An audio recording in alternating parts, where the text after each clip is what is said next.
Hello and welcome to Cease and Desist. Sal Melki, thank you very much for joining us, sir. How are you today? Yeah, I'm good. Another, beautiful sunny day in London behind me. Well, look, we've just been talking about before we click the record button, we've just been talking about how do we start this sort of type of podcast off, because many people in the UK who are listeners to this will know you, know the role. They'll have seen the huge amount of noise that's been made in a positive way in the media over the last sort of 6 to 12 months with some of the huge operations that we're going to dive into. But I also know a lot of the practitioners that listen will have no idea of specifically what you're doing, and also what is the NECC. And again, every country seems straightforward, but from an outsider looking in, sometimes the structures can be elaborate and everyone doesn't know who's who in the zoo, so to speak. So, can I ask you to introduce your good self? What got you into the lofty world of asset recovery and illicit finance, and also a bit about you and the organization? Yeah, sure. So I'm a deputy director. I'm a National Crime Agency deputy director. So for international listeners, that's kind of our federal agency. So we get called the sort of UK's FBI. But we've got a real serious organised crime remit here, and that's across a whole full spectrum of SOC threats. So from child abuse, human trafficking, drug supply, and crucially, economic crime threats as well. So fraud, 40-ish% of all recorded crime in the UK. And my role, which is covering Deputy Director for Economic Crime, illicit finance, so money laundering, bribery, corruption, sanctions, and those types of things. And we really see that as a cross-cutting vector across a whole range of predicate threats. So I work in something called the NECC, the National Economic Crime Centre. So I'm a deputy director in the NCA, but the NECC is hosted in the NCA, but it's very much a multi-agency, cross-sector part of our organisation. So we exist to service an entire economic crime system out there.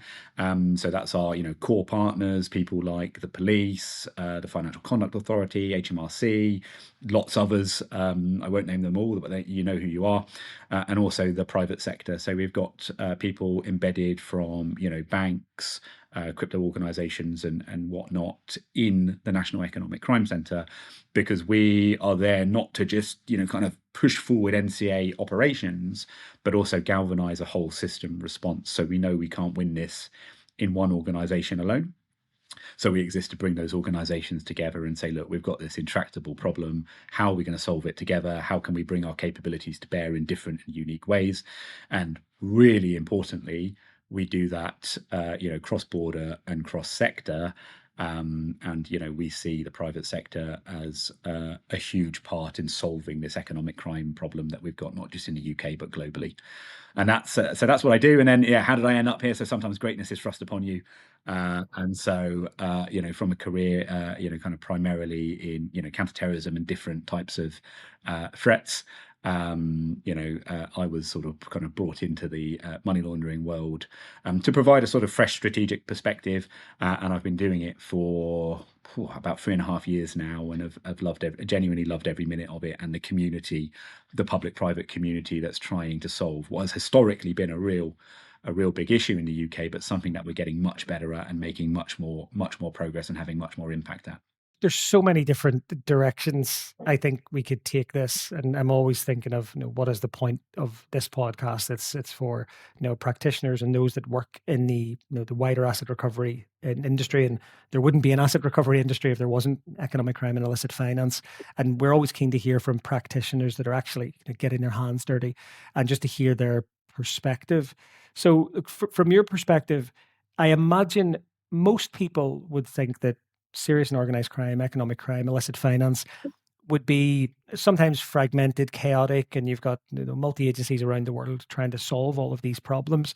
But I guess you're better placed than most because of the way you're structured, and also some of the big cases that we can talk about. Destabilize, for example. Like, what do you see in terms of that might surprise the public and practitioners, and just how organized, sort of organized crime is, and serious and organized crime, and like the actual networks themselves? Because I think it's fair to say that we've grown from the cliche, organized crime group that works locally and maybe does a bit of international laundering. Some people think that these big cases are international, but you're seeing this from the press releases anyway, just this level of interoperability and connectivity from the criminal networks you've mentioned a few times in the press releases. Could you talk about that today? Just what you see in terms of how they're actually structured and Yeah, what surprised you? Yeah, so I guess I'd sort of sum this up as it's much easier to be a good criminal than it has ever been. And in particular, when it comes to illicit finance offences, because of the range of sort of technology and toolkits, range of professional money laundering as a service providers out there. One of the there used to be a sort of a barrier to entry for sophisticated money laundering, right? You sort of needed to know what you were doing. I've got my accountancy degree and I'm, kind of logged on doing some like sophisticated stuff. Actually, the barrier to entry is much lower than it's ever been. So from a law enforcement perspective, sometimes there's not a particularly smart criminal, and that's great because then they expose themselves and it's easy for us to interdict. There's far fewer of that. So if you think about something like, bot account creation, I'm going to create a load of virtual accounts, and I'm going to use an AI bot to sort of help me do that at scale. That technology exists. It didn't exist 10 years ago. And all of the old problems around money laundering are still about. So, people are still stuffing cash into suitcases and, kind of smuggling it over border. Hawala banking, is still around. These really kind of old traditional forms of moving money that have been exploited for years and years, they still exist. But by the way, that Hawala banking network that may be moving, criminal finance, they can use an encrypted app now, and a digital ledger they couldn't previously. So it's a long way of saying all of the old kind of challenges, the hardy perennials still exist, but we've layered on new challenges that have been advanced through technology.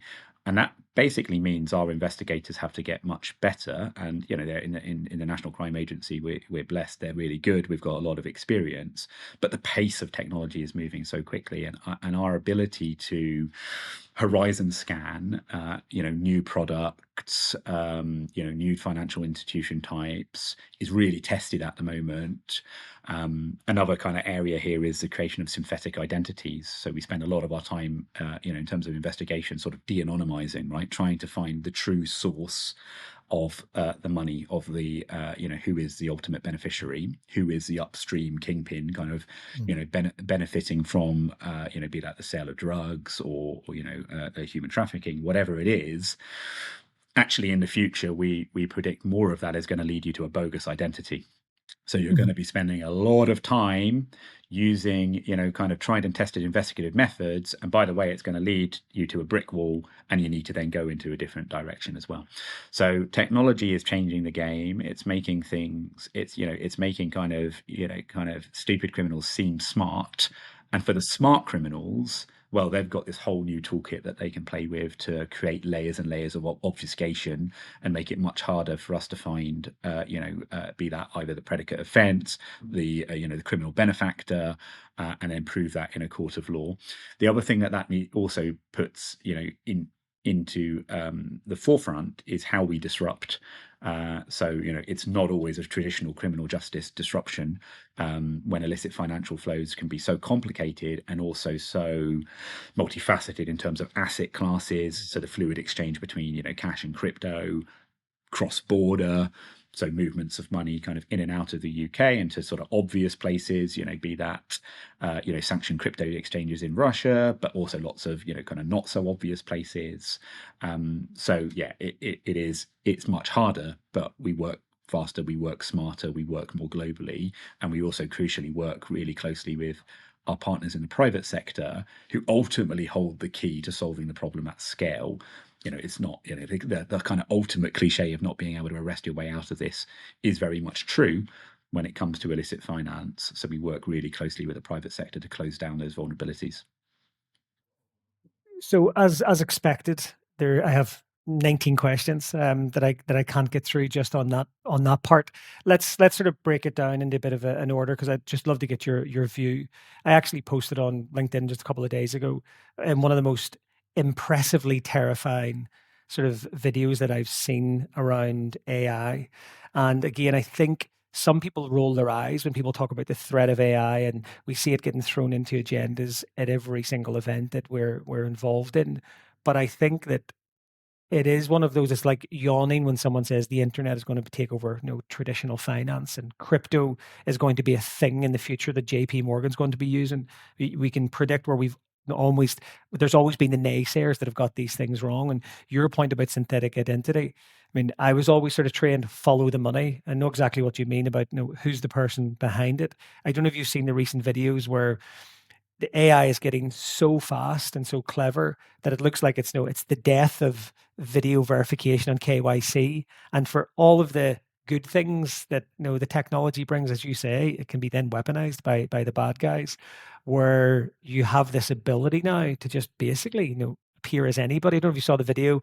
It's the guy doing all the characters from Stranger Things, and it's just him moving his head as he's blinking through, and literally to the naked eye, you cannot tell who the person is. So the ability to sit behind a synthetic identity, but actually now pierce like banking walls, because I can think of like the Silk Road cases where you had the traditional, hiding behind a keyboard person, and you're trying to get the person behind the keyboard. But now actually there's an ability for you to maintain quite a public persona and go through all the verification checks and have your passport and have your driving license and operate your bank accounts. It's almost like Money Mules 2.0. I mean, how do you guys sort of think about those types of threats? Or is it a case of the natural sort of cycle of crime, and when the cases get picked up, is it something that immediately as an organization you're like, right, how are we thinking about this or researching this or R&Ding it? I mean, I think it would be interesting to hear how just large law enforcement organizations, when you see this stuff, I mean, there must be a lot of distracting things you see. How does that actually sort of come onto your sort of threat radar, and how do you think about how you'll deal with that in the future? Yeah, I mean, it's a really good question. I mean, I'm concerned about it, but it's not something that keeps me up at night. And Yeah. in general, there are more kind of good guys out there than bad. And we'll need to use technology in partnership to fight technology, and Mm. it's as simple as that. So we do see, kind of the increased use of AI to, I guess, beat onboarding or circumvent KYC and those type of things. It's edge case at the moment, but it will grow over time. Of course it will, as the technology gets better, and as you move from static imagery verification to also video verification. So you used to beat sort of static imagery because as soon as they said, okay, well, give me a video of you counting to 3 or They'd fall something like away. that, Yeah. it looked a bit dodgy, right? You had like 6 fingers or something like Yeah. that. But now it doesn't, and it will increasingly get better. Obviously the organizations that invest in kind of good defense will be the exemplars. But how, if you're a smaller firm, you don't necessarily have the financial purchasing power to sort of invest in that technology. One of the things that we can do as government, and where we work really closely with the regulators on, is something called system prioritization. Mhm. It doesn't really cover this aspect yet, but we've built a framework to be able to say to the regulated sector, here are the things that we think you should prioritize. And if you prioritize these things that we think are going to have the most impact, then actually you can dial down some nugatory effort that isn't having a big impact. So we can effectively sort of do that on behalf Well, of the that's great. Yeah. system, and give the private sector kind of permission slip to really kind of focus on certain areas where we think they can have the most effect. And that's also what that's what responsible business wants to do as well.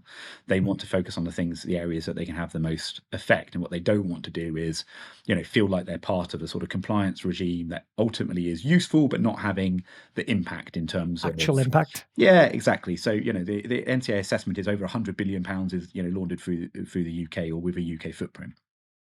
That's a lot of money, and we're saying it's north of that. It's we're counting this the size of the challenge in the hundreds of billions. So prioritization is really key. That when we spot something new and emerging, we can say, as a system, as a public-private system, we're going to focus on that. And we've been doing a lot of work with private sector partners in understanding that kind of AI threat.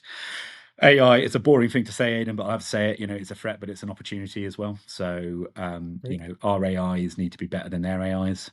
And actually, we're seeing a lot of stuff. A lot of stuff I can't talk about here, but will become commonplace. It's edge now, but like I said, in the future, this is just going to be out there in the world.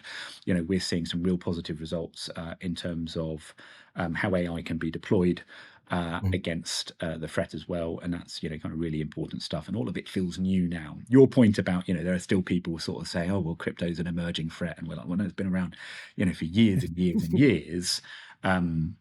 The note of caution with obviously AI is just the sheer pace of improvement in the technology, and we just need to be mindful of that as a sort of sector and as an ecosystem.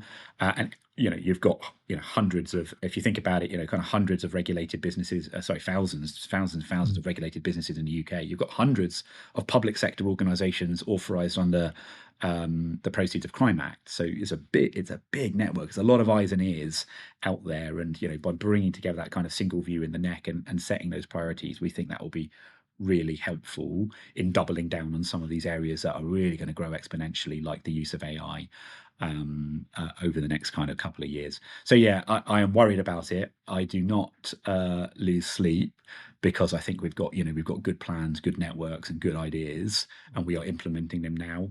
So that we're not kind of sitting on our laurels and waiting for the entire kind of banking community to be awash with fake identities. We're working really closely. Another thing that I also would add, and give a shout out to kind of NECC partners in terms of Companies House and the ID verification that they're doing here. This is the type of thing that they're really putting in, kind of working really hard to circumvent by putting in strong systems and controls, and that's really important. We've got to stop this at the source, because by the time 10,000, 1,000, 100,000, whatever it is, fake identities enter the system, then you're always playing catch up. So we're working really hard to stop this at source. And I think that's it's a refreshing way to look at it, as it's a technology. So if you only let the bad actors use it and you don't use it yourself, then it's like, again, it's the epitome of they have machine guns and you're turning up with bayonets. It's like, and we've seen that sort of weaponization of the technology in some of the earliest, I think, big reported cases. The Welcome to Video case, where Bitcoin being this ultimately traceable asset. Well, if we ultimately trace it, then you'll unlock all the pedophile networks and lock them up. And I think there was like 300 arrests over 30 countries using inherently what they thought was the pseudo-anonymity, but actually the decentralized ledger of the blockchain led law enforcement all around the world to sort of scoop up all of these people. So yeah, I love that sort of framing of the fact that it's a technology class. But perhaps I can just take you back a bit. And I have talked, I think this is our 30th episode, this might be, of the podcast. And I mean, again, back to the yawn. I always hear, we sit in a lot of the similar rooms with my sort of Russi hat on, and we sit with people talking about public-private sector partnerships, and it gets thrown around a lot that international organizations, whereas the NECC is a living, breathing example of public-private partnerships. But one of the things that you had mentioned, and I script this from a LinkedIn post I think you put out recently, whereas you talked about this new financial intelligence public-private fusion center, and you mentioned, and to quote you specifically, the importance of scaling this unique capability, building a system that is responsive to threats more than just compliance. I mean, can you elaborate on that? What did you mean by that? And I'm sure people would love to get examples of what you see as PPP that actually works. What is PPP that makes you happy? What is the good version of PPP? Yeah, I think look, I'll start by saying kind of globally, there's no sort of one size fits all. And in the UK, we're a global financial centre. We're really pro business, and that's great, right? But with that comes economic crime risk, as we all know. So we're really kind of designing a system in the UK that works for the UK, and we think globally this will be kind of heralded hopefully as sort of best practice. And we see lots of kind of similar examples happening around the world, with our Australian counterparts, US counterparts, so on. So our public-private fusion centre is sort of something we've been piloting over a couple of years now. So if you think about global FIUs, what they are is they tend to be quite reactive entities, right? So I am one bank and I spot risk in my one organization and I report that risk to my FIU, and my FIU may be able to share that cross borders for Egmont or whatnot. And it's a sort of kind of quite a one-dimensional view of what's happening there. And it's not to sort of talk it down, because sometimes that stuff's absolutely brilliant, but a lot of the time we feel it could be enriched if it was brought together with different data sources. So we've been working really hard with 8 of the largest banks in the UK to build this, I guess you'd call it sort of aggregation, of public-private data, and a joint analytical team around it to say, okay, we're going to look at more than one side of the equation. We're going to, when a transaction moves out of Bank A and into Bank B, we will be able to see that fluidly and report on it.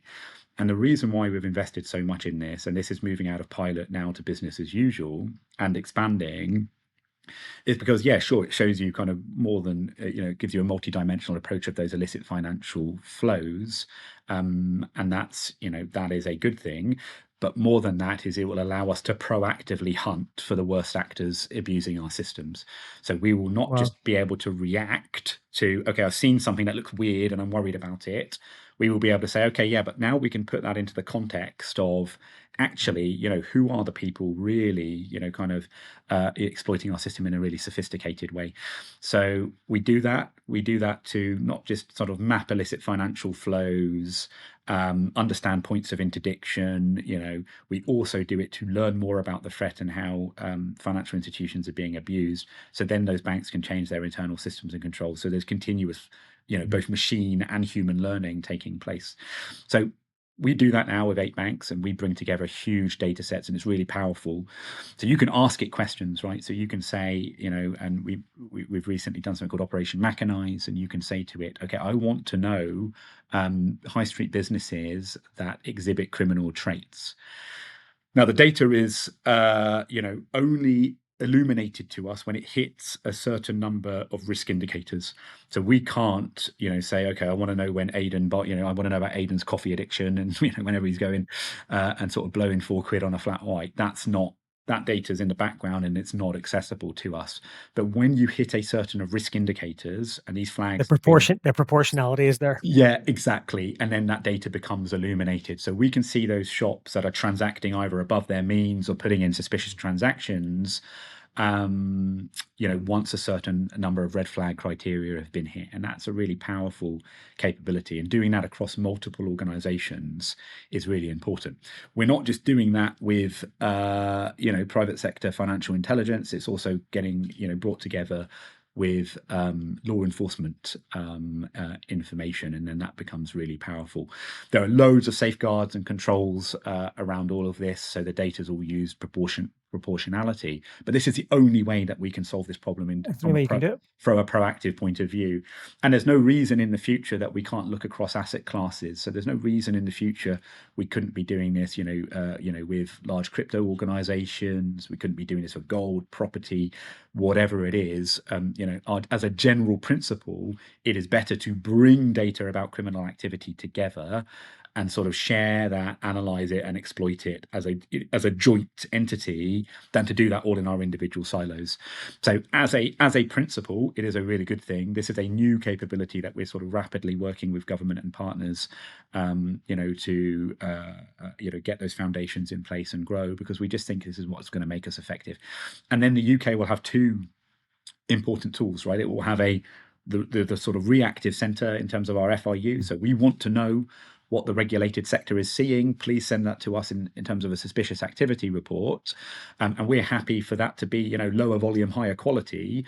It's all about, the utilization of that financial intelligence, not just that we've received it, but that we're actually using it. So we'll have, we're really kind of modernizing our FIU environment in terms of that being a great reactive center, and now we are building the proactive side of that response, rapidly and hopefully at scale over the next coming years. So as a country, we will both be able to sort of seek out those individuals and those networks and sort of map them and interdict them. And also we will be, responding to what the regulated sector is telling us.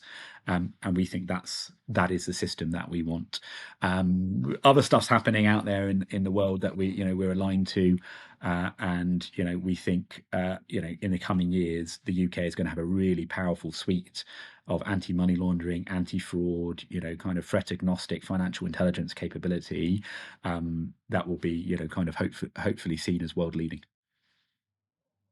It's really impressive and encouraging to hear, because I know that in my former life I'd attended the gymlet and these organizations that brought together sort of banking and financial sectors, and the criticism has always been of every government in the world. I mean, and it's turned up to 11 now with crypto, is that there is more SARS and more information going in than the resources allow to be acted upon. So anything that brings that together and actually allows some sort of dissemination, aggregation, attribution.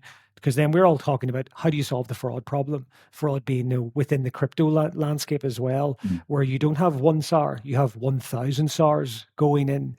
But how did you get over with, or how did you deal with the challenges around information sharing? Because I can imagine some sort of private sector entities right now and their lawyers going, oh no, we couldn't possibly do that. Because I know that from the crypto perspective, this seems like an amazing playbook that should be replicated. We've asked a lot for why isn't there a Gimlet type entity, and for those outside the UK, just bringing the organizations together, saying, well, if you have data, you have data, and you have data, can we start to talk about trends and typologies? But did you see firsthand how the banks got over that? Was there for non-UK people, was there a change in law or change in legislation, or was it just understanding and setting some parameters that everyone was comfortable with, and it was almost achieved informally? If you could talk about that, Yeah. I know a lot of people would find that interesting. It's worth saying that Gimlet is sort of 10 years or so older than 10 years now in the UK, and Gimlet's been great. Yeah. But Gimlet is, at its heart, kind of reasonably transactional in terms of I have a economic crime problem, and we're going to bring together the public-private community to help solve that. And that's brilliant. It's tried and tested, and the results are phenomenal. It's led to hundreds of arrests, hundreds of millions of pounds seized, and whatnot. And, sort of quote the kind of scripture in terms of its results at you. But, sort of trust me, this is something that just sort of works day in, day out. And we're really thankful to the sort of 30, 40 plus Gimlet partners in sort of making that work. But it's 10 years old, so we've learnt a lot. And data fusion is a culmination of that learning to say, okay, we don't just want to solve the problem that's in front of us. We want to be able to understand, the full extent of that problem. We want to be able to have And plan.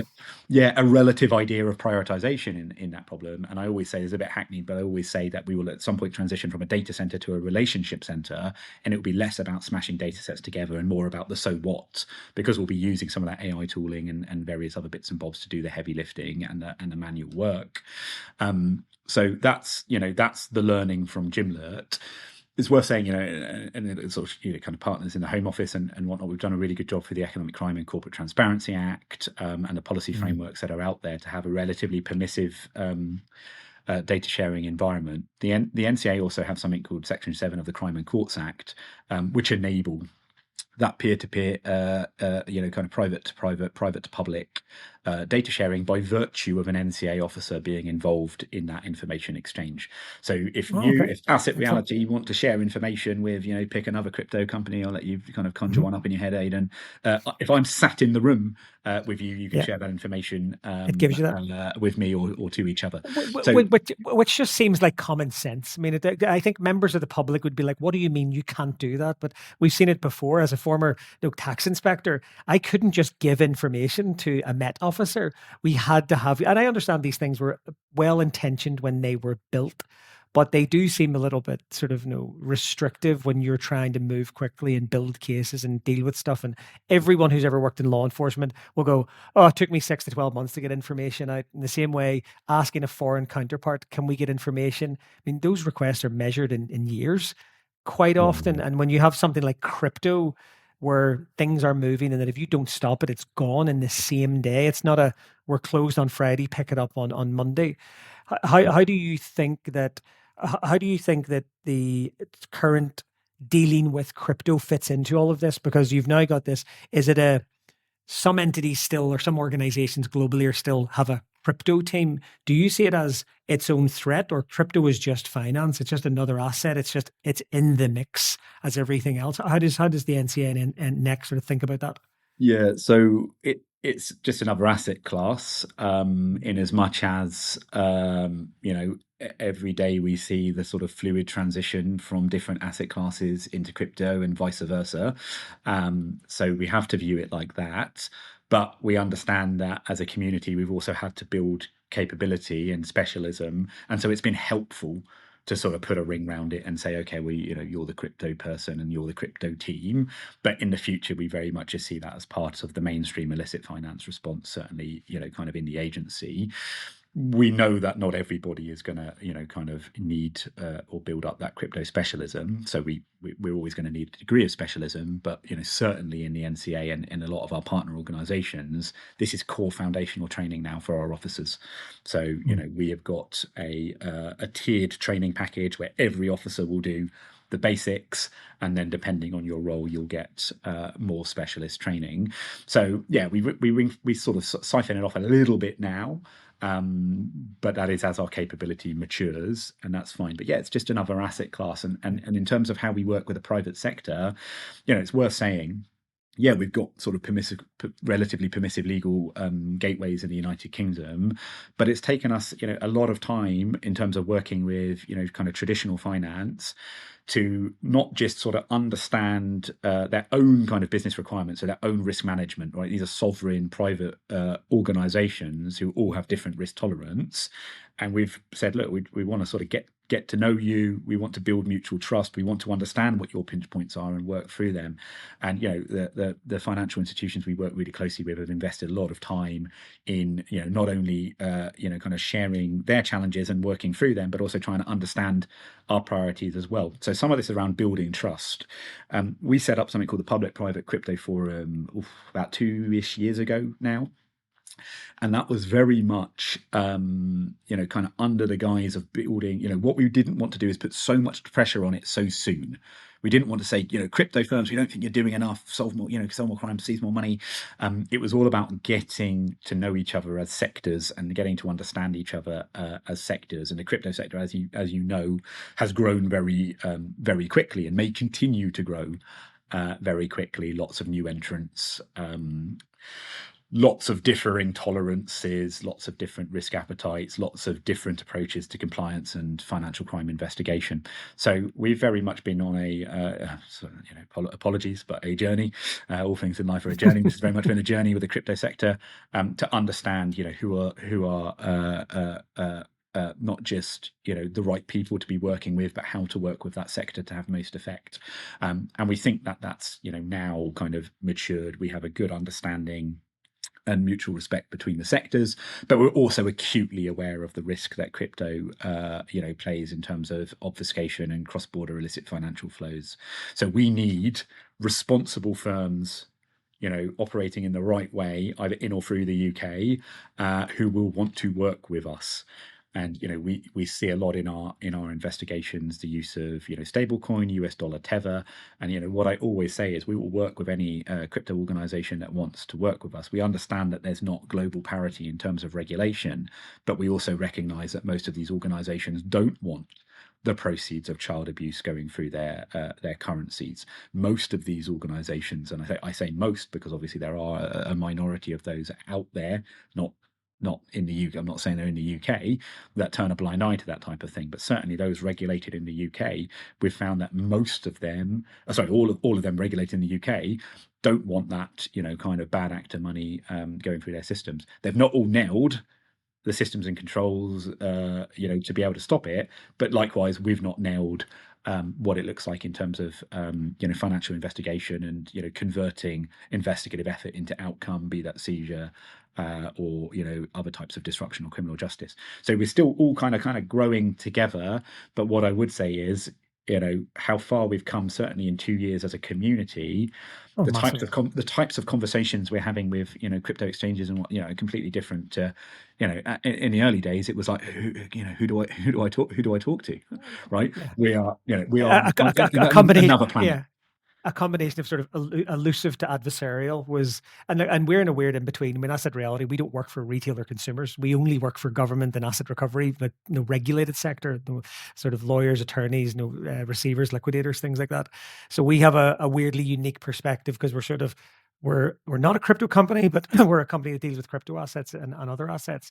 But we've seen that as well. And I can empathize, as you say, with the good actors, because just like banks, I mean, some banks have been involved in sanctions evasions, and it doesn't mean the entire bank is bad. It just means that a particular unit or a branch or some leadership, there's always been, I always look at that, the people having a realistic viewpoint of expectations. If we've had compliance programs and frameworks that have been built for nearly a century across multi-billion-dollar businesses, and it's still not great, and there's still things that can be done, and we're still celebrating like steps forward. But again, these are steps that we've been trying to put in place as a global community for a very long time.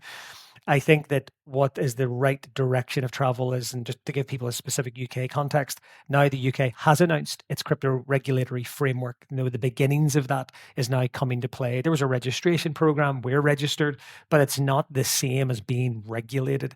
So I think that's one of the chicken and egg things, because until you have the full regulations, then you can really draw the battle lines. And then you can, because even I'm sure you saw the headlines, the one of the reports recently, I think it was TRM, talking about Iranian funds that were laundered, and a lot of the miscommunication in the press. The press were saying these were UK crypto exchanges. They're not registered as exchanges in the UK. They're not on the FCA list. There's no indication that they're UK crypto companies, but maybe it's an entity with a corporate house or company's house footprint. And it's like, there's a difference. If you and I used to remember, I mean, it's in the public domain that we support the government in Seychelles with the crypto enforcement. And the amount of times we would get people calling us saying, "Oh, it's a Seychelles crypto company." You go, no, someone incorporated an entity 5 years ago. They've had no connection to the country in 5 years, but it's on their website. So I think that's where regulation is so important in crypto, because it will separate who's good, who's bad. And then you can get into things like those that want to share information but are maybe unsure. Giving that sort of regulatory clarity, I think, helps the good actors sort of come forward. I'm conscious of time, and I definitely want to hit on two other things. You mentioned about the sort of the barrier to entry was reducing earlier, and that's why you're seeing a criminal 20 years ago would have struggled to go and sell stolen goods unless it was a local fence in the local community, whereas now they can get a fake identity, stick it on eBay or Facebook Marketplace, and the same technologies consumers celebrate are used by criminals. You've probably seen that better than anybody in Destabilize, where I think the general public reading that would just be astonished, because it looks like a fictional Netflix series or movie with all the different actors. But It's most coming. important, It's coming. it has to be. I can't wait to see your talking head, as we're getting you warmed up with all this extra media work. But also, for me, the bit that just jumped out the most was the small numbers, and just the amount of small, like 28, I think was it 28 towns and cities just across the UK. No, this wasn't one big glossy. You would imagine this is like the Netflix special being the big Canary Wharf sort of London financial centre, and that was it. But could you just give us a quick sort of rundown for those that don't know about that, and sort of what was the big surprises for you in that case that you weren't expecting? Yeah, so I mean, this is a truly kind of global to local story here, and one of the things that we felt was really important in the NCA and the NECC was to tell that story, and we've sort of told it in gory detail, and that's been really positive in terms of the traction it's had, in terms of what it stimulated into a global response, and we've managed to demonstrate as an organisation and as a system that if you are not in the UK, we can still reach you. And by the way, we are very cognizant of the stuff that is harming our UK communities. And a lot of the source of this money that's being moved is it's from over the blight of drugs in our community, direct link to the drugs trade, various different types of trafficking, fraud. We've seen with ransomware, which is how Operation Destabilise started, looking at evil core payments. And that has a link directly back to people suffering, right? So, people who have lost family members through drugs overdoses, people who have been trafficked in our country, whatever it is. This is not just, people kind of moving decimal points on a ledger. This is kind of real harm in our community. So we felt it really important to tell that story. And the most recent iteration of that was demonstrating that some of these funds, these criminal funds generated in UK communities, so across more than 28. So what we released was just effectively a very small number of couriers where they were operating, that criminal money generated in, cities and towns up and down our nation, did have, you have to squint a little bit, but it is a direct link through to a sanctioned shell company called Altair Holdings, and then a couple of hops down, the purchase of Keramet Bank in Kyrgyzstan, and that bank it's subject to our reporting and open source reporting, has direct links to global wars. So we've told that story, and it's not an easy thing to get your head around, right? Which is, well, hang on a minute, I've given my local drug dealer £50 or £100 or whatever it is, but we felt it important to say, well, you know what, that there is a chain of events that happens, and we've seen with the Destabilize network, that the real extent of capability sharing between groups, so traditional money launderers and concierge services, sharing capability with, in this case, the Smart Group, kind of headed by Ekaterina Zhdanova, who were providing a real kind of focused cash to crypto. Kind of, I guess the best way to describe it is as a professionalized service. And that's money laundering as a service. Yeah, and so what we see, up and down our nation is, and we spoke about that barrier to entry, also the relative ease that somebody can sort of procure the services of these organizations, go on to, kind of a social media, an encrypted chat platform, whatever it may be, and you'll be able to get somebody who'll turn up at your place of operations or your house, collect your cash, and make that cash appear, in either a hosted or unhosted wallet, kind of on whatever exchange anywhere around the world, and they will move that value for you. So money laundering as a sort of professionalized service for a relatively small commission, is an issue, and the Destabilize network have been driving that to the tune of billions through the UK. As we've said, there's not, there's a couple of networks that we've really focused on in terms of, really kind of sweating them and letting them know through various campaigns that if we haven't, knocked on your door yet, we're gonna soon, and that's and that's happening. That's true. It'll take us a bit of time, but we'll get to you. But there are other networks like that, and we are also pointing our capabilities and our expertise at those networks. It's all about creating jeopardy, Aidan, for those individuals that want to exploit our financial services, want to exploit, the kind of big financial market we've got here, and also want to exploit people suffering in their community from the drugs trade and, serious violence and various other things that are linked to it. And we don't think that's right. And that's why we've focused so much on Operation Destabilize. But yeah, it's that genuine local to global. It's towns and cities in the UK through to, war efforts, through to settling remittances with drug suppliers in South America, and the money being routed globally through cash, crypto, shell companies, and various different asset classes. I should say this is a big and important case for the NCA, but it's not unusual. And it is the level of complexity that we take on here and that our partners take on in policing, HMRC, and various other places. That is, if you are going to get to the people making a lot of money out of this, that's what you need to do. Just I'll touch upon one thing really quickly, and that is this whole kind of notion of who are the people running the networks and who are the people sustaining the networks.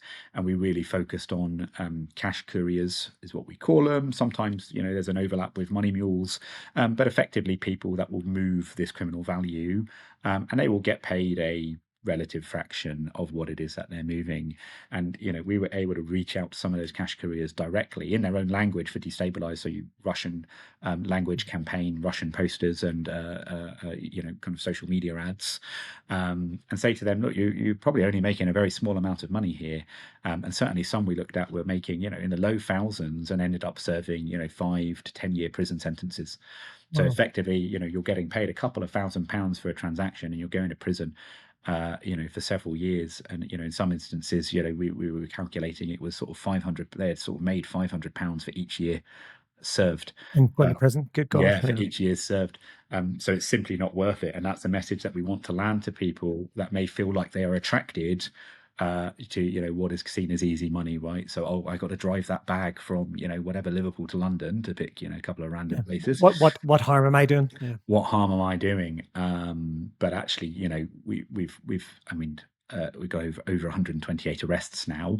That includes the people running these networks, but the bulk of those are the people moving the money, because a lot of those people running the networks outside of the UK, it's a little bit harder for us to reach them, but we do eventually reach them. So yeah, as a message, it's not worth it, and we are good at this, so we have capabilities to find you, and we will eventually find you. So that was all a little bit threatening now. I don't know. if your No, listenership includes cash couriers, but I, it's just another way of sort of I, I, sweating a I network. hope they are. Listen, I hope they are. I hope they are listening, because that's like, is the concerned citizen in me is always the one going, no, how do we deal with these threats? So you think about like the stockbroker 20 years ago, the barrier to entry was ordinary people didn't own and share stocks or hold stocks, whereas now any 15-year-old with a phone can have a crypto portfolio, for example. But it means then that conversely, the cost of getting the services to launder proceeds of crime now is infinitely easier than what it was 30, 40, 50 years ago. You had to go and mess with a really serious organized crime gang, or you had to do these enormous leaps of trust. Whereas now it's scaling. It's kind of like any startup. These things are just scaling. So I think like I say, as the tax-paying citizen, I think it's phenomenal to see what the NCA, NEC, and all the partners are doing, because as we talk about asset recovery not just being the dollars, pounds amounts recovered, it's the disruption effect. And I think you have done a great job with those two operations. That I think of them as one is top down, dismantling and mapping the big network, and the other is we will kick in the doors of the dodgy vape shop that is laundering proceeds of crime. And I think those two things, and I can't imagine what other stuff is going on that the public don't know about, but I do think sharing those stories is really important, because you sow the seeds of doubt for potential disruption and to put people off. I think back to when the advertising campaigns that Trading Standards would do about what was the harm in having the dodgy DVD or the dodgy CD, or what was the harm in having my box in my TV that I could get download all of the illegal streaming channels, and then educating people to being like, who's behind this, like who actually funds the capital to distribute this globally. But it still was very ethereal. And I think what you've done with these operations is people are seeing and probably open-mouthed by going, I didn't realize that these cases were all so massively interlinked. What do you think then for the year ahead, in the next couple of years? What do you think you're going to be talking about on your next Sky News interview if you were to magic wand? Or is it more of the same? Or do you think there's new and emerging threats that that people should be aware of?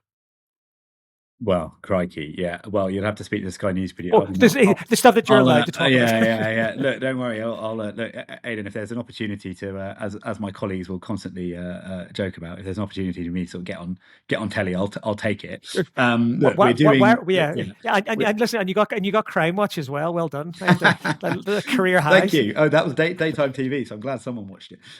Look, we do this because it's important to, like I said, create that jeopardy.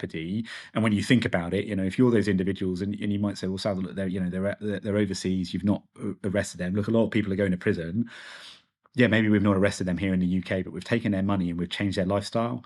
And actually, the charity board that they used to sit on, or whatever it else is looking differently, as we've kind of exposed a lot of these people as global criminals who sit behind the worst offending in our society. So it's really important we do this outreach stuff to talk about what's going on.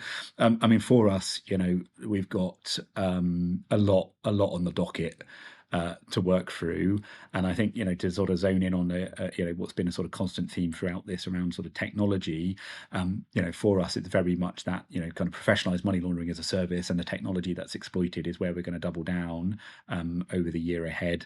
We really want to focus on, different types of diaspora-driven money laundering. So we know that East Asian underground banking, for example, is a sort of big global issue and something that impacts the UK. And that's an area that we're really going to have a strong focus on, but we're not going to take our eye off the ball. Geopolitics is obviously uncertain at the moment as well, and that has a bearing on what future sanctions regimes and things like that look like globally, and that's something that we're very much keeping an eye on. But for us in the National Crime Agency, it's always going to be the highest priority upstream threats where we can take out those force multipliers. But for me, with my neck head on, us as a system, it's really just not taking our foot off the gas in terms of the momentum that we've made, because really, and I don't sit here pretending that we've solved money laundering, but I do say from kind of a really kind of nice vantage point to say, actually, as a system, we are working better together. We are working harder, faster, and smarter, and we are bigger and more effective than we've certainly ever been in my law enforcement career. So we're not going to take our foot off the gas in terms of the momentum that we've had, and we're going to fight. We're going to fight these bad technologies with good ones.